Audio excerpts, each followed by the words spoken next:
When guiding children, it's crucial to offer them support, encouragement, and a safe place to explore and learn. Now, some parents and caregivers can provide guidance by setting clear expectations, being good role models, and offering constructive feedbacks. Listening to children's thoughts and feelings, validating their experiences, and helping problem solve build trust and strengthen their parent child relationship. Through positive reinforcement, consistent discipline, and open communication, adults can help children navigate challenges, develop resilience, and grow into confident and capable individuals. Welcome to Inside Today. I am Jumai Manson. Today on the program, we'll be looking at parenthood, the task of providing guidance for the children. Joining me on the program is Barrister Mariam Marwa Abdul. She is a lawyer and women's rights activist. Stay tuned. The program continues shortly.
All right, you're welcome back. And if you're just tuning in, this is Inside Today. Like I mentioned earlier, I am being joined by Barrister Mariam Marwa Abdul, who is a lawyer and women's rights activist.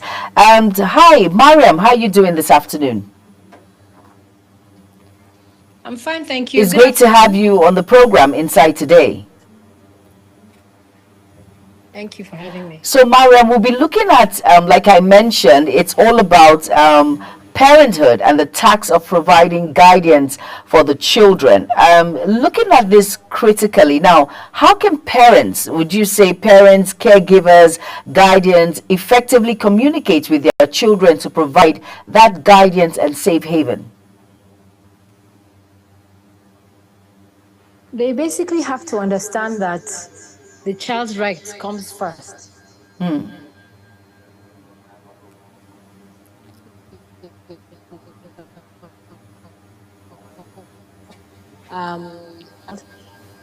And they have to have a fiduciary relationship between parent or guardian with a child. So I think once they have that initial foundation, everything else falls into place. All right, Mariam, look at this critically. How can parents and children build that confidence to ensure that they have that guardians within themselves? You know, the basic principle is that children are not your friends. You know, at a certain age, if you look at many doctrines, including religious doctrines, they've broken up ages into like sets. And then they guide your kind of behavior towards them. So maybe from the foundational age, from 0 to 7 years old, there's a particular way you relate with children. From maybe 7 to 16, there's a particular way, and then 18 to 25, and so on and so forth. It's kind of compartmentalized into those little groups so that you understand the basic foundation of how to relate with children. So if you have a child from, birth to 7, you have to be very strict. You have to tell them, show them you're a disciplinarian, that part of you. And it's not about trying to make the person your friend and all that. But then there has to be the factor of trust. The foundation is trust, discipline, and honesty. So once you've tackled all those things, then you progress into the other compartments and you keep progressing in that way.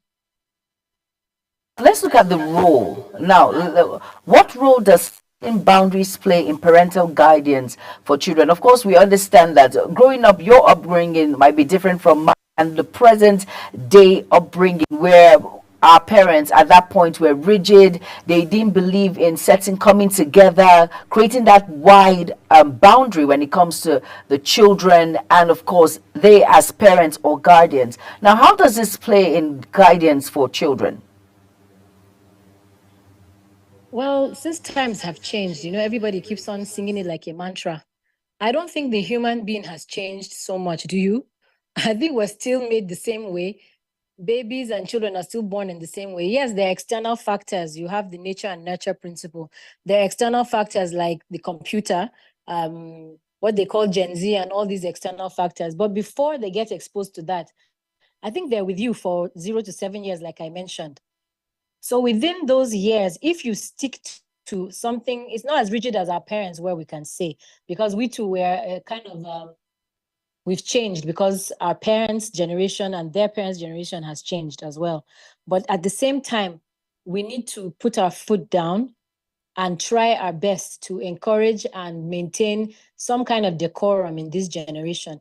I think some of our parents now, or I'm a parent myself, I think this generation has kind of failed our children because they're almost spoiled.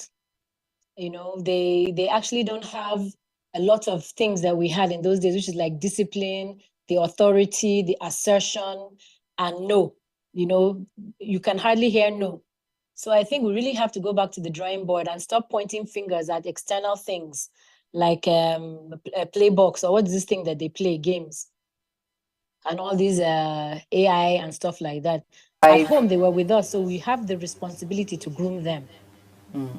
Now, you mentioned something, Mariam. You said the kids now, it looks as if we fail them, or in a way we do not want, they feel they do not want to hear no for an answer. No, at the same time being supportive. Now, how can we also encourage independence in children? Balancing that support, being supportive at the same time, and encouraging independence. Yeah, it's a very dicey one, but it's doable. It's something that I think many of us are doing. Um, in this generation, definitely there's more independence than during our time. Because now, for instance, you can shop online and do things like that. And they have agency, they have more agency, children, um, than we did during our time. I think we just had to walk across the road and buy one or two things, um, and things like that. But this generation, it's kind of like walking on a tightrope, because how much is enough? How much independence can we give them?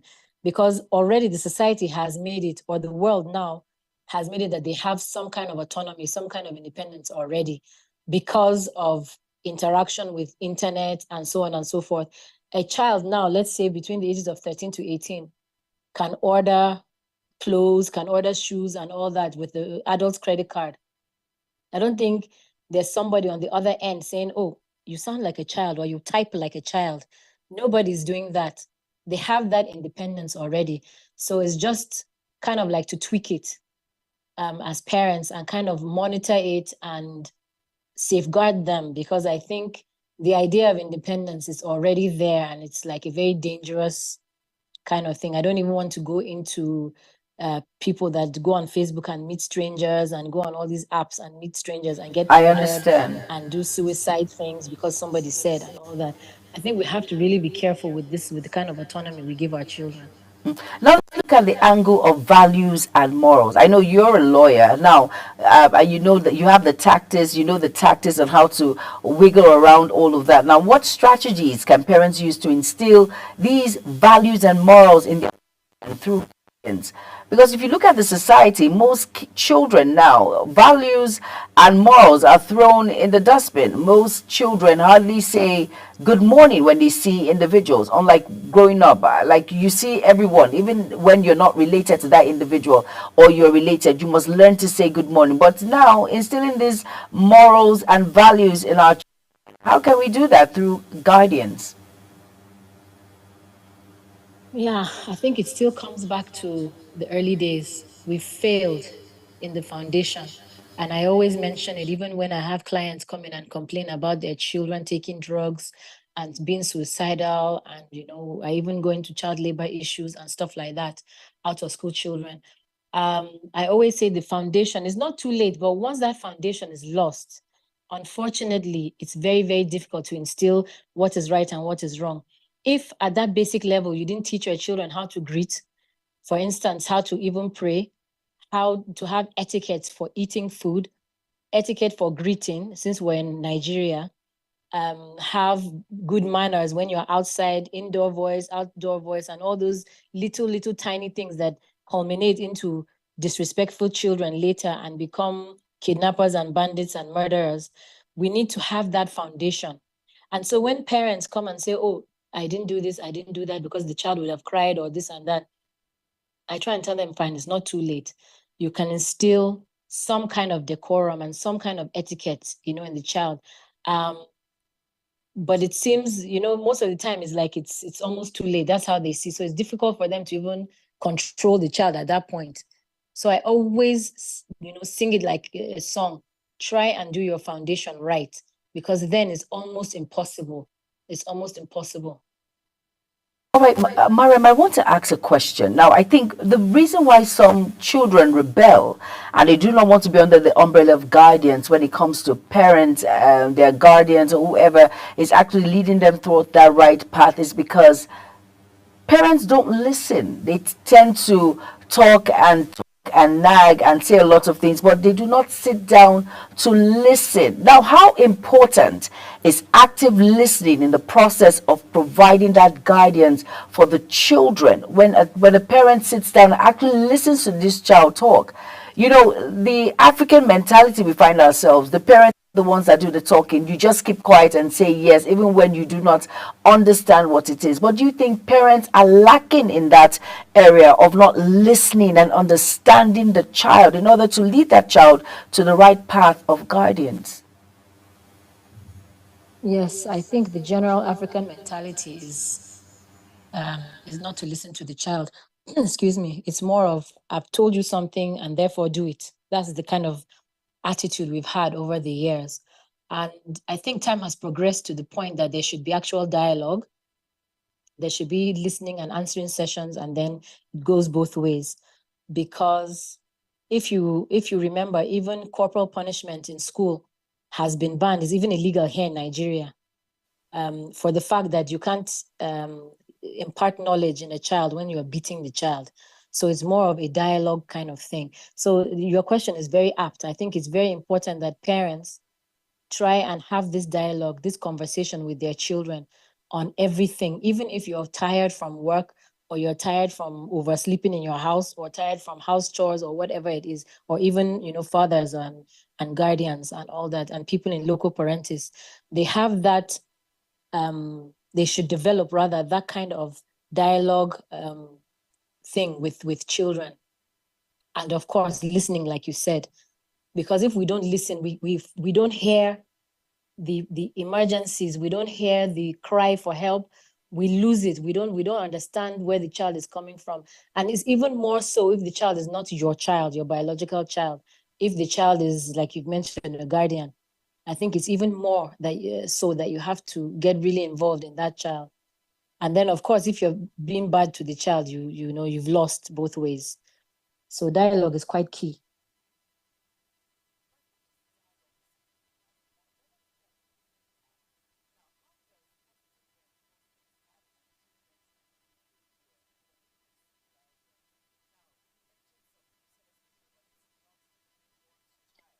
I'm sorry, I can't hear anymore.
a women's rights activist and also a lawyer. Mariam, are you here?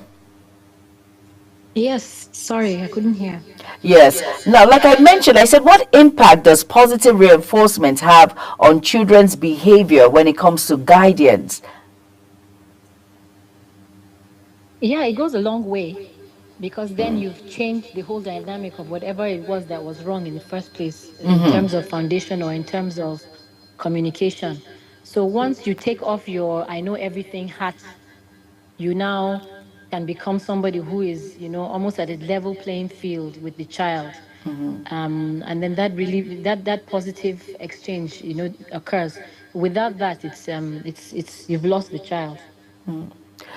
Now, Mariam, for a parent or a parent who is out there who is saying to his or herself, I do not know how to guide this child.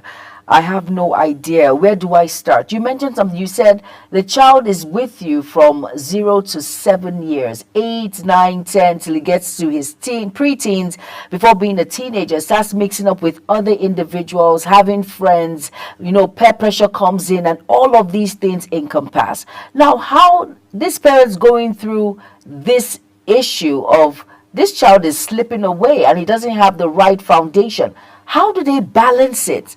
Basically, how do you bring that child back, reshaping that child and allow the child to have that proper guidance in the society?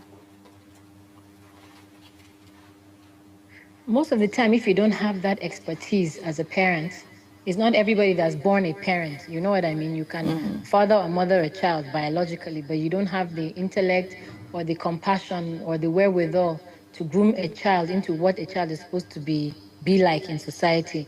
And if that happens, and it's quite common, you can reach out to organizations like mine that can help you, or you can reach out to the church or to a mosque or elders or your own family, your immediate family. In the absence of all these people who maybe may have failed you as an individual, and therefore you can't give what you don't have. You then look for organizations or counselors for the child. They even have GCs, guardians counselors, Yes, they sorry, do. in schools. Yes. So that's even a stepping stone for parents who are a little bit lost on what they do. And they should understand that there's no shame in it. There's actually no shame because I don't think anybody was born with a manual in their hand when they were coming out of the stomach. This is my manual. This is what I need you to do, and so on and so forth. There's no page to turn to for help. Everybody has their own way of parenting. Um, so there should be no shame and there should be no sadness or depression. Just cry for help, and hopefully you will get the help you need. And in all of this, Mariam, like I mentioned, is there hope? Before we wrap it up on the program, is there hope for parents to lead the child to the right path when it comes to guidance? Oh, for sure, there's hope. The children will even guide you because they will sometimes they have moods of their own. So you have to watch your child, like I mentioned, you have to really, really be like some kind of ego and watch your child, how they behave, how they react.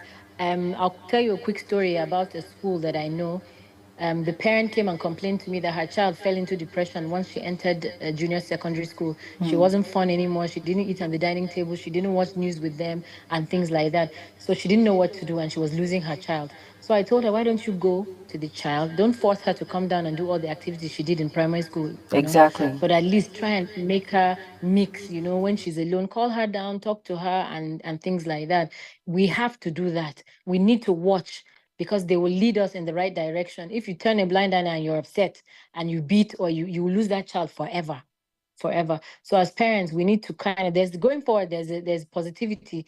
It can, we can change things and we can make things better, but we really, really have to take the time and effort to do it.